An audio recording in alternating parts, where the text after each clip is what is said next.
Right. Well, thank you to everyone on the call, and welcome along on behalf of Qualmark. For those of you who do not know me, my name is Sue Parcell. I am the CFO for Tourism New Zealand and have executive responsibility for Qualmark, and probably a little more relevant to today, I'm also the chair of the panel for the 100% Pure Experience Awards. Joining today we have Gregg Anderson, who is our GM of Qualmark, and I'm very, very pleased to also have joining us today. We have a previous past winner in Paul Button, who will be talking to us a bit later on, and our ambassador for this year's awards, Richie McCaw, who we will all extend heartfelt congratulations on the arrival of baby Grace, and congratulations to you, Gemma and Charlotte. So thank you very much for joining us, and if there's a baby crying in the background, we completely understand. Thank you. Thank you. So it is my very, very real privilege to announce the 100% Pure Awards for this year. We initially started them about 2 years ago, and the reason we did it is because we have a number of wonderful operators out there, and particularly our gold operators, of which we have, Greg will correct me with the exact figure, but it's a bit under 500, about 469, I think he just was telling us. And those are operators that are the best of the best. They're fantastic operators who go above and beyond, which everyone on this call is. But we then wanted to find a way that we could showcase operators that went absolutely above what would be expected from a tourism operator. So in the first year, we absolutely concentrated on one of our 4 core capitals, which was around the environment and the ways that we were giving back to protect the environment, improve the environment, and look after it for future generations. So this year, we want to acknowledge that during the last 15 months, operators have had it tough. The industry has done it hard, but there's been some fantastic stories about operators that have gone out of their way to show aroha for the community, their people, and their environment. So that's what we're wanting to showcase this year. It's that putting everyone else ahead of their own needs, making sure that they have given back in a fantastic way to the community. And this we see is going to be a really nice story to be able to tell New Zealanders about how much the industry does give to them, other than just getting people through and giving them fantastic experiences and fantastic memories, that they are a key part of the industry, a key part of the community, a key part of the country, and that what we give back as an industry goes way beyond economic value. So with that very brief note, I wanted to bring Richie into the conversation at this point as a wonderful gold operator with Christchurch Helicopters, and just wanted to talk to him about some experiences that he has had and his business has had. Because Christchurch Helicopters does have a number of community programs, including the orange-footed parakeet, the flight path, work with Banks Peninsula Conservation Trust, and of course the firefighting and emergency responses that we are all aware of. But can you talk to us a bit about why that community work is so important to you and Christchurch Helicopters? Yeah, hey, good morning to everyone. It's nice to be on a call like this on a Friday morning. I think if I go back to how that the things you've just talked about came about for us as a business. Our business isn't solely just tourism. It operates in all the areas that you do with helicopters, from flight training, commercial work, agricultural work. But tourism was a portion of the business that we were putting time and effort into being able to grow. And Christchurch, I think, traditionally probably wasn't a really busy tourist spot, but it was starting to grow, and we saw potential in that. And we knew that was an opportunity to grow into that area. And when we sort of were talking about it, we did a bit of work around, I guess, who you are as a company and what you stand for and things like that. And we realised as a group, it's all very well to try and make your business profitable and those type of things. But actually, we asked the question is, what from an environmental point of view, what's something that's important to us that we can sort of get behind as a company and do something that's really positive for the environment. And the other side was the social side. What is it from a social side that we're passionate about and actually can put time and energy and resource into giving back in that area. And you mentioned the orange-funded kakariki or parakeet, which is it's the rarest forest bird in New Zealand, and it's only found in the Canterbury High Country. And we'd actually already been doing a little bit of work with Department of Conservation and Isaac's Trust, who breed the birds here in Christchurch and put them out into the Poulter and into Arthur's Pass National Park. There's an area there that's trapped and stuff pretty intensely to try and save this bird. So it was sort of a natural fit, and from there we developed a partnership with Department of Conservation around Flight Path, which is a way of trying to raise money to look after this bird. And I guess where the tourism side of things fitted in is, we're bringing people from from overseas to show them our backyard, the high country and whatnot, and those sort of stories around the things that we were trying to do. It was a good story to tell people, but also, if there's a chance to get them interested to maybe being able to help out, and that's what the Flight Path program is about, is being able to encourage people to raise awareness. So if they felt the interest or need to want to know more or get involved somehow, that was sort of what we saw as a way of doing that. And I guess our time and some hours flying, we were able to contribute to the program as well to help out, because it's sort of a never-ending thing. So I guess that's where that program and our environmental side came up. And from a social side, we talked around what is it that we contribute to the community, and the one area that we've got ourselves set up for is the firefighting. And you still obviously when you go and fight a fire, there's you get paid to do that, but actually the investment in resource and all that's at our own cost. But we saw that as a way of helping out the community from a social side to when there's a need. In New Zealand, we don't have standby contracts or anything like that. It was actually, we wanted to be ready to go, to be able to be good at that area and go and, do something positive for the community when it happens. So I guess the two areas that we talked about right at the start of sort of how we were going to be in the tourism space, and saw that as an important part of our business to tell stories. And I think that's one of the things I realised with tourism is, for us, a helicopter ride is one thing, but you can go anywhere to do that. But what is it that people come away from? And it's the stories that are told around New Zealand and about the place that you're going to show them. I think that's what people take away. So that's something we've put a lot of effort into, and that's these areas are certainly part of that. Fantastic. Do you think your aroha for people and community has changed at all since COVID hit? I think some of the things we perhaps took for granted around, just from a business point of view, that people are going to keep turning up to use your services and stuff like that. When that all gets taken away for a period, and from a tourism side, not sure when it's going to be back to some levels that are keeps everyone sustainable.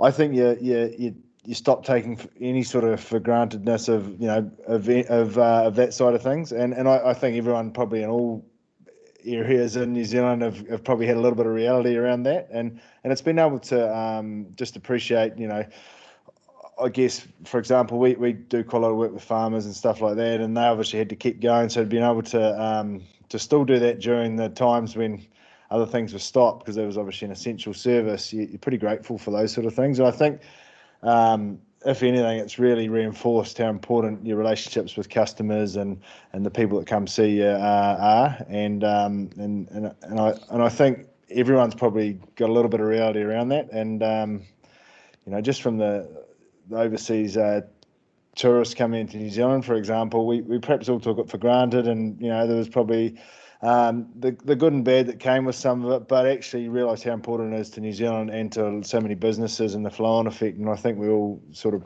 well, I know from our point of view, realise how important it is, and grateful for what you do able to still do. Yeah, absolutely, very true. Gemma and yourself have been doing a bit of travel around New Zealand lately. Hopefully, a lot of people on the call have seen some of that work out there. Is there anything that surprised you about the experiences or the operators, given the conditions that have occurred in the last 15 months? I think a lot of them that I've been to visit, that a lot of them are doing it tough, but they're hanging in there because that's what Kiwis do, and find a way to sort of make it work, and seem to just have a pretty good attitude with it. You go, well, yep, times have been tough, but that's life, and we'll figure out how to get on with it. And I think that's a Kiwi way, really, isn't it? And I've got no doubt that things, as time goes on, will, but the ones that are able to hang in there and figure out ways to navigate through, will be well positioned when, things are on the improve. But I just keep getting blown away by how welcoming and excited they are to show off to people what they have on offer. And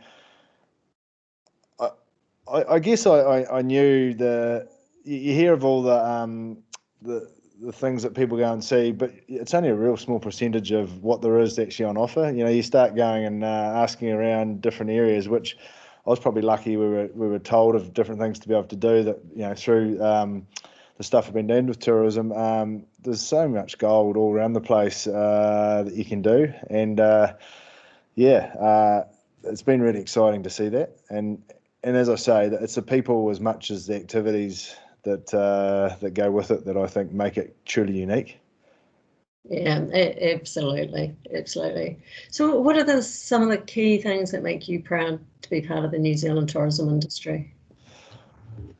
I think one of the things I realised, and to be honest, when I finished playing rugby and went into flying helicopters, I probably didn't imagine, or think about that it was the tourism side of things. But when you start showing people perhaps things that we on a day-to-day basis are easily able to do, and I don't know about take for granted, but certainly you do regularly, then you get someone that, even they might be a New Zealander that haven't done it before or seen how spectacular our backyard is, seeing them get a huge thrill is something that I get a thrill out of, and it might be just a 10-minute ride in the helicopter over the Banks Peninsula, but that to me is sort of a run-of-the-mill thing you do. But then people come back with a massive grin on their face and stuff, and I think that's what I really enjoyed. And then to be able to tell some stories, and so people come back and go, well, yeah, the helicopter was cool, but actually I learned all this sort of stuff because the people that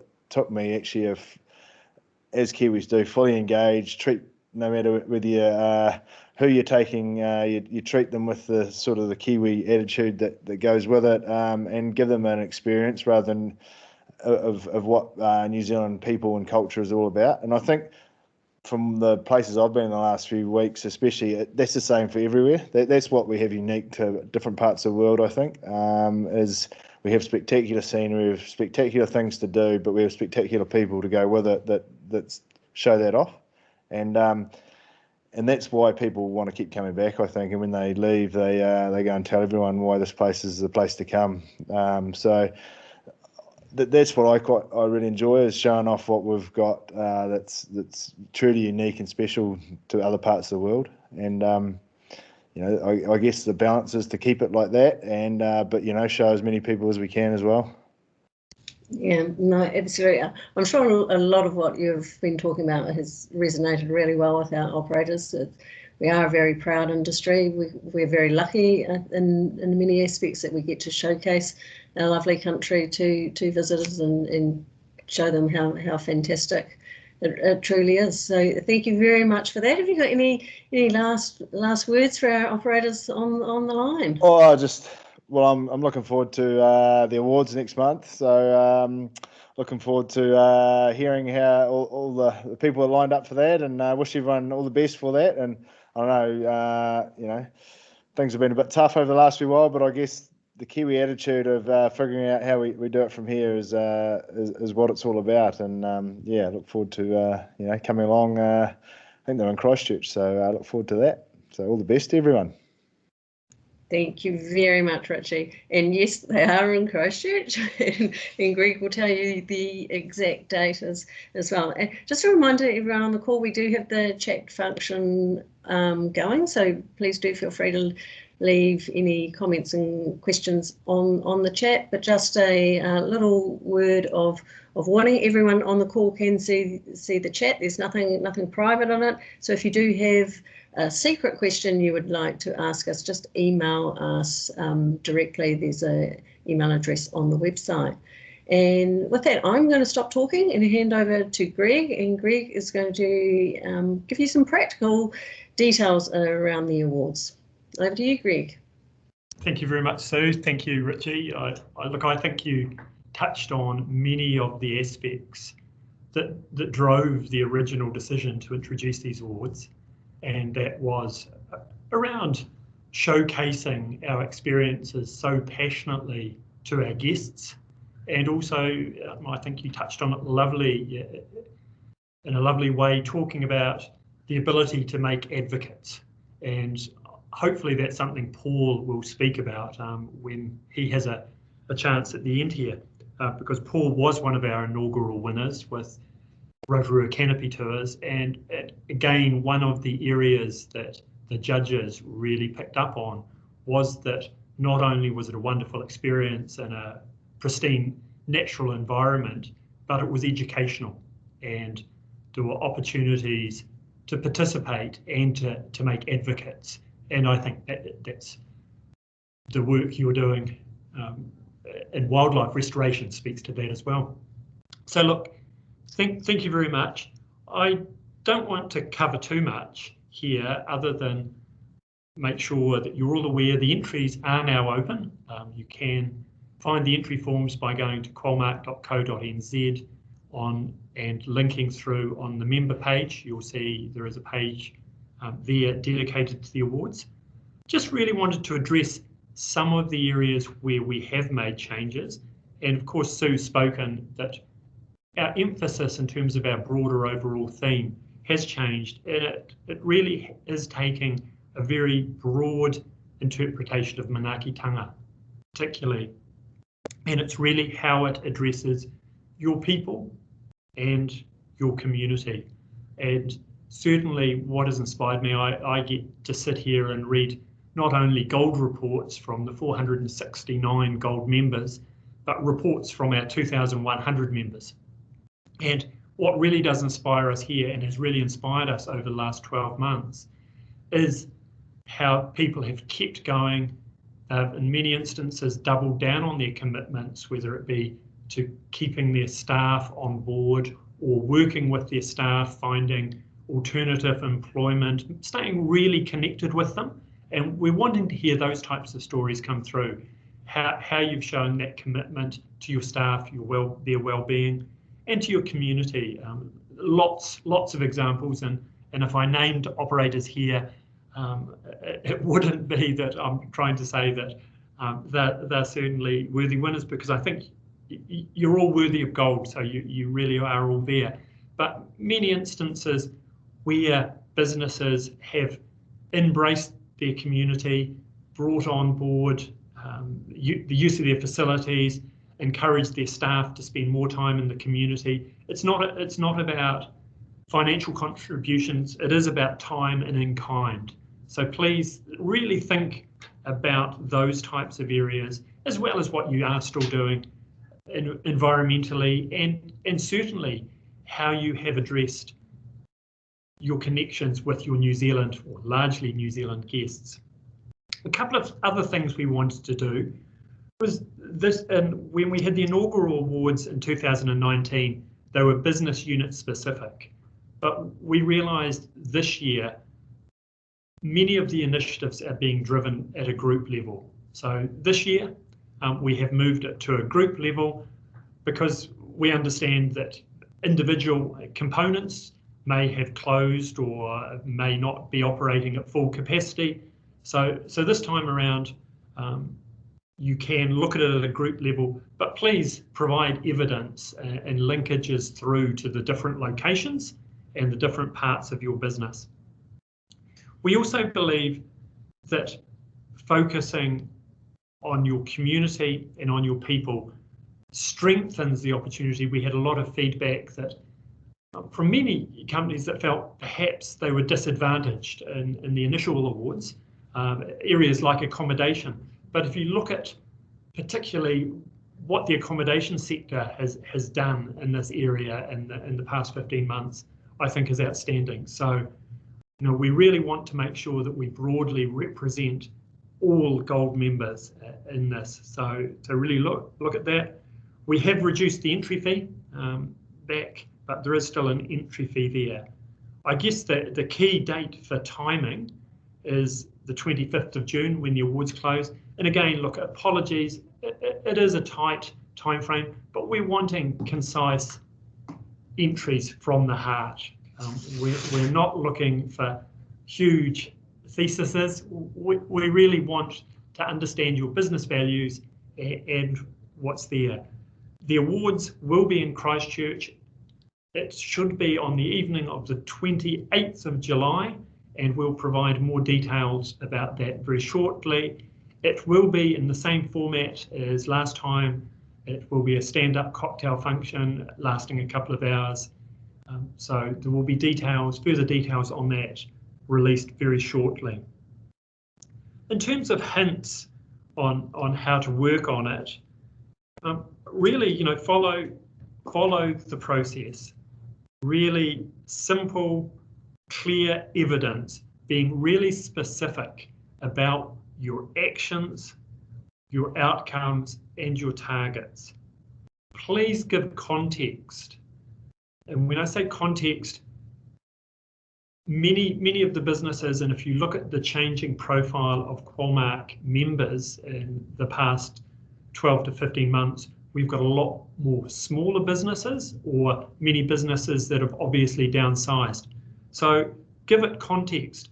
If it is a 1 or a 2 person business and you're giving a whole heap of time, that's incredibly valuable. People give what they can afford in time. So don't feel intimidated thinking, gee, this is really all about big businesses. It's not. It's give context so we understand what your commitment is.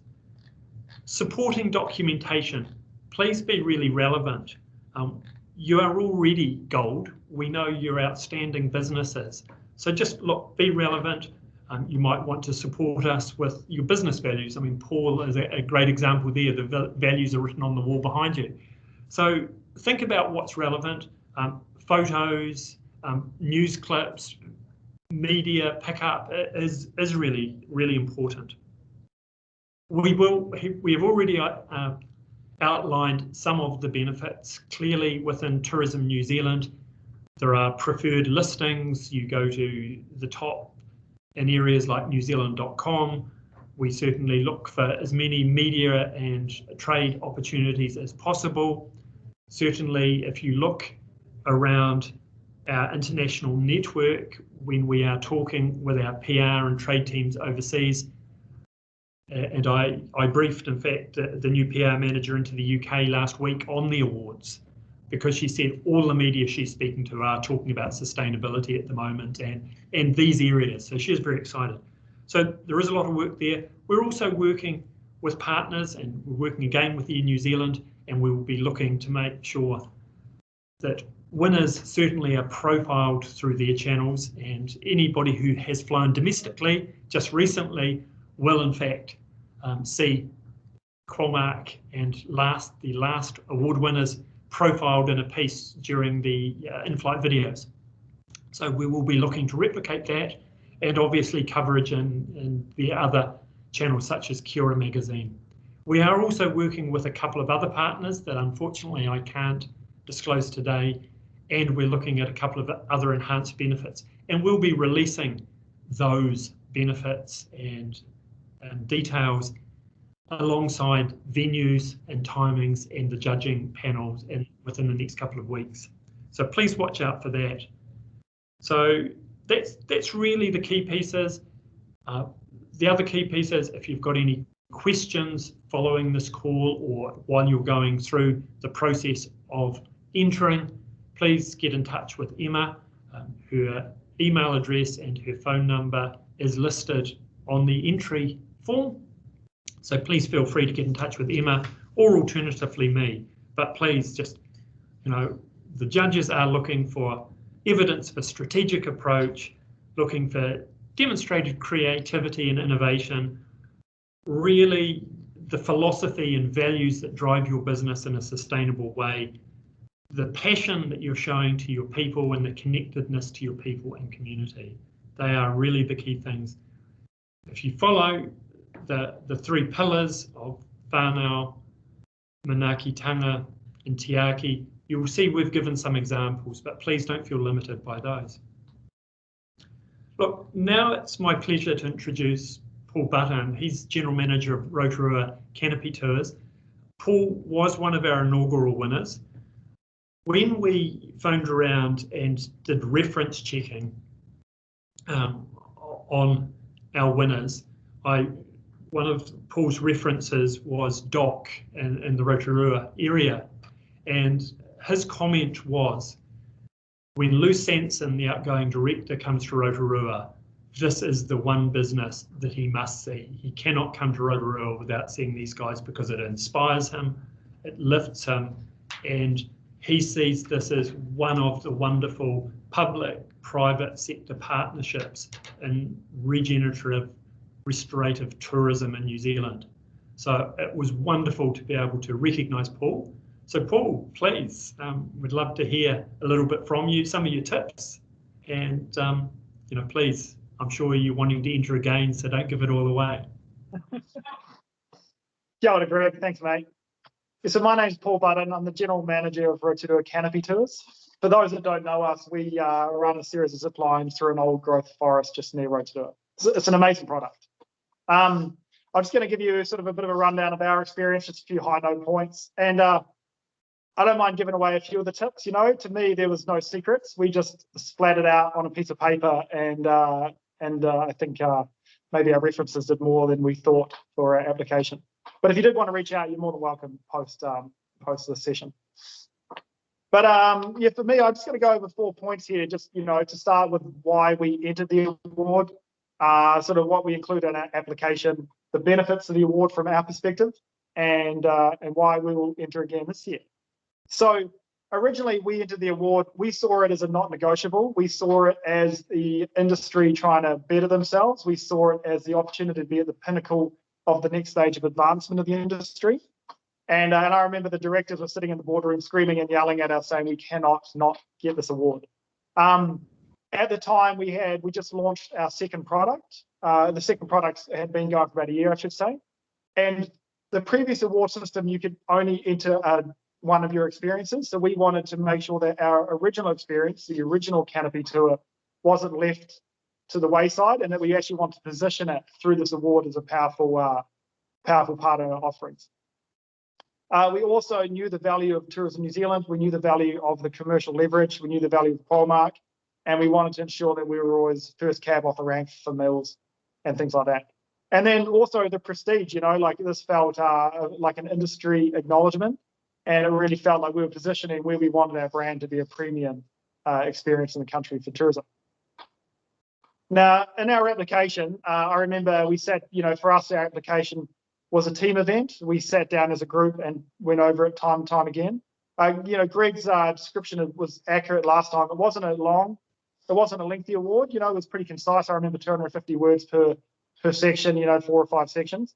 And it was really aligning with the brand values of Tourism New Zealand. And for us, we focused on the visitor experience element, and we focused on the conservation element. Like as Gregg mentioned, we deliver a conservation project in 250 hectares of ancient forest, and it's amazing. And we just really tried to drive those key messages home, because for us, our sustainability value is to inspire change, and it's to inspire change within our team and it's to inspire change within our visitors. You know, we want everybody to come to Canopy Tours and to never look at a forest the same. So for domestics, they come to Canopy Tours and they get inspired by the trapping, they get inspired by the conservation work, and they go home and make a difference. And even if they don't go home and make a difference, their eyes are opened up to our biodiversity challenges. And then for our international visitors, when they return, we inspire them to be better travellers and to be more aware of the challenges that we have in New Zealand. You know, Doc has quite often said that the Department of Conservation has quite often said that we have the ability to touch the end client like nobody else can. You know, we get people into our business, we take them out of their comfort zone, and then we just drop key messages around all these challenges. And so we really got that through on our application. That was really what we were trying to get through. You know, we invest into our people and all that sort of stuff, just like everybody else does, but really our defining feature is that our ability to inspire other people.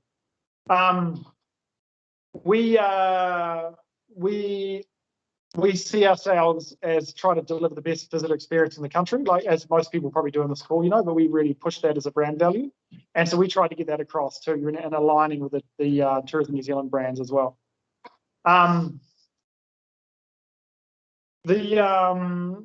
The one thing, and Greg touched on before, we had great references. You know, I thought our references were really powerful. And at the award ceremony, Greg actually had a quote from one of our references, who was the operations manager at the Department of Conservation, which really, I guess, reinforced the point at the time that was quite a key feature. We had one of our references was the general manager of our biggest agent, one we'd had a long-serving relationship with, and they attested to our visitor experience. Another one was the head of economic board regionally, and then another one was our Department of Conservation. But our references had clout; they were relevant to push our key messages. Now, the benefits of the award from a recipient. First and foremost, I think the benefit, you know, the first benefit was the prestige of winning. You know, having been acknowledged by industry. The event that that Tourism New Zealand held at the Beehive was amazing.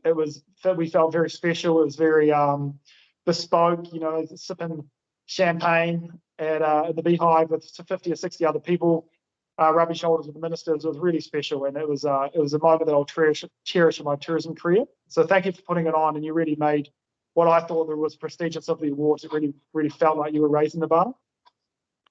From a commercial point of view, you know, there was advertising. What I advertised was promotion in the Kia Ora magazine on the planes. We've got bookability, direct bookings from Air New Zealand to Canopy Tours.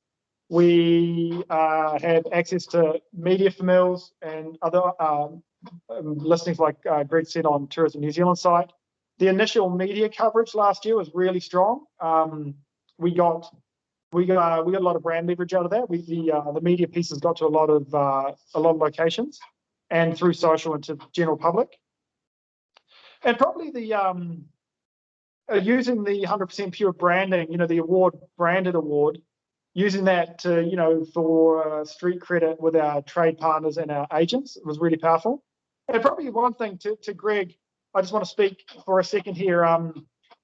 I felt, you know, Greg and I spoke through the year, you know, debriefing the event and, you know, catching up with trends and items like that. But he had a real desire to make value from this award and leverage it commercially. He had a real motivation to make it a value to the award winners, you know, and you can really feel that. And then through the years, there's always been little bits and pieces that have come to us through this award. And then, you know, like you say, you've got a couple of little things under your war chest there that you're going to present. So hopefully you'll for the next award winners, you know, more pieces that they can leverage commercially.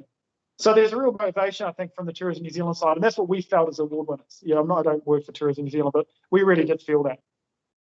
Now, the why we'll enter this year, you know, like originally we entered the award for the reasons I mentioned below, but this year I feel our motivation will be a lot different. Our motivation, you know, sure, those commercial elements are nice and ongoing, but for us it would be about acknowledging the team. You know, like our crew, just like everybody on this call, have been put through the ringer in the last 15 months, and we've maintained our conservation commitments. We've maintained them, we've bettered them, we've done that through our guides and our employees doing it off their own back. We've increased visitor experience.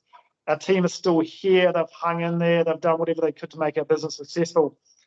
Well, successful, make our business still be here. And for me, I'm going to enter the award this year to give them the recognition they deserve from industry peers, and also so they can throw it on their resume, so they can leverage it, so we can party and celebrate for the success of surviving a pandemic.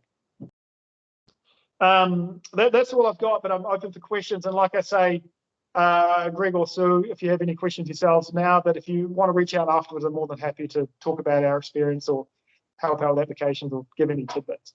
But from my perspective as an operator, it was great value, and we look forward to the longevity of this award, and we look forward to entering again.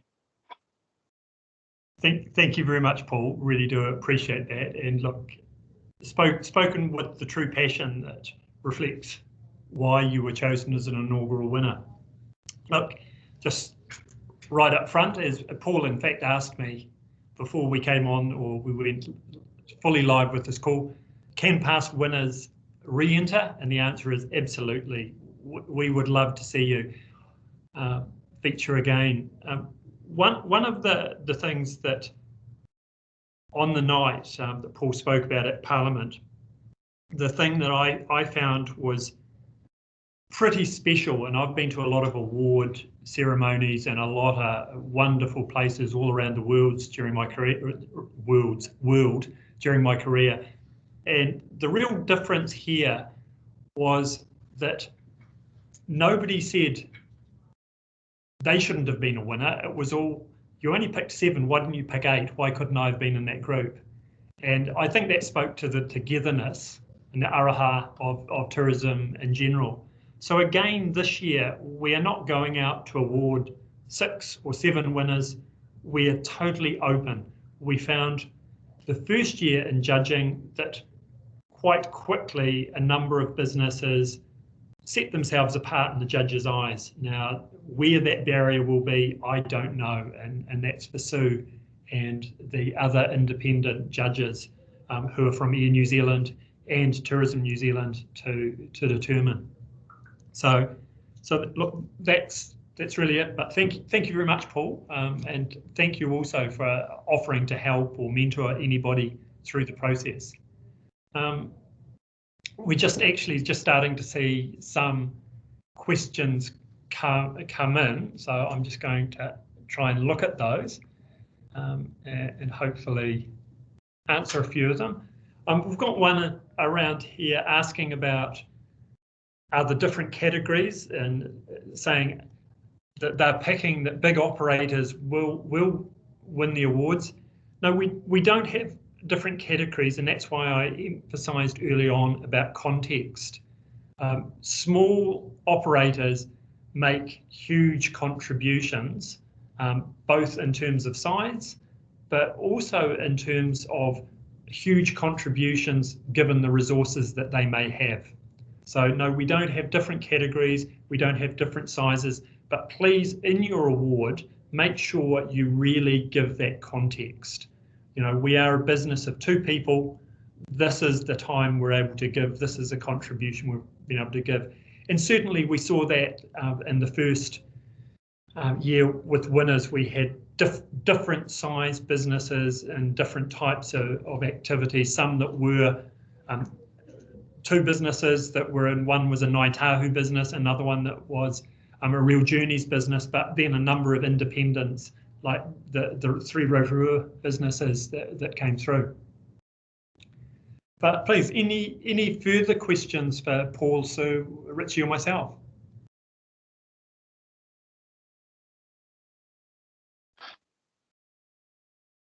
I think everybody's being very quiet.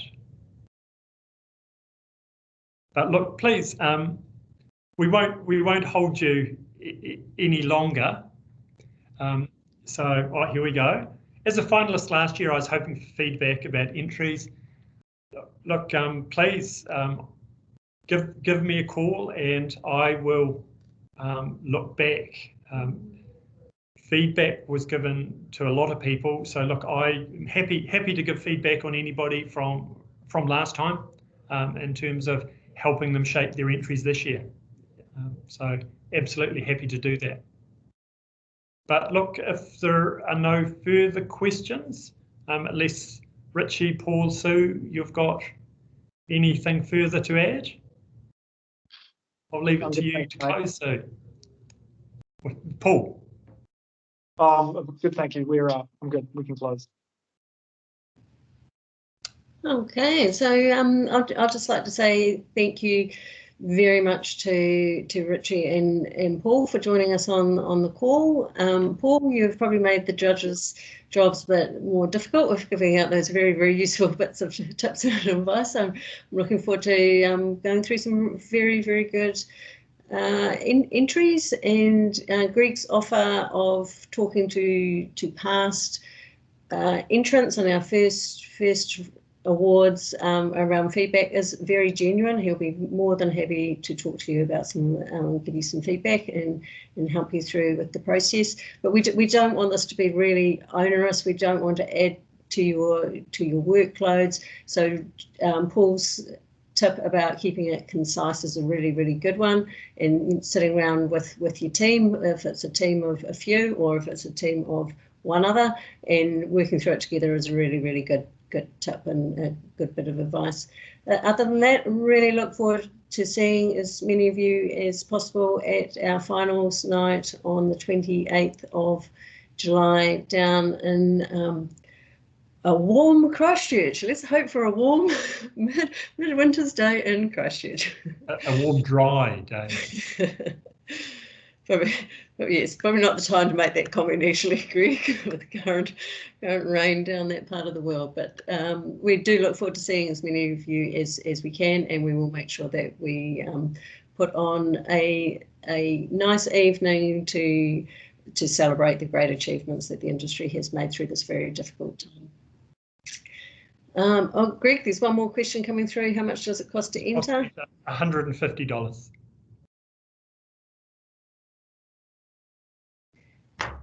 And if there's no other questions, we will close out. Thank you for everyone for your time. Greatly appreciated. Bye all.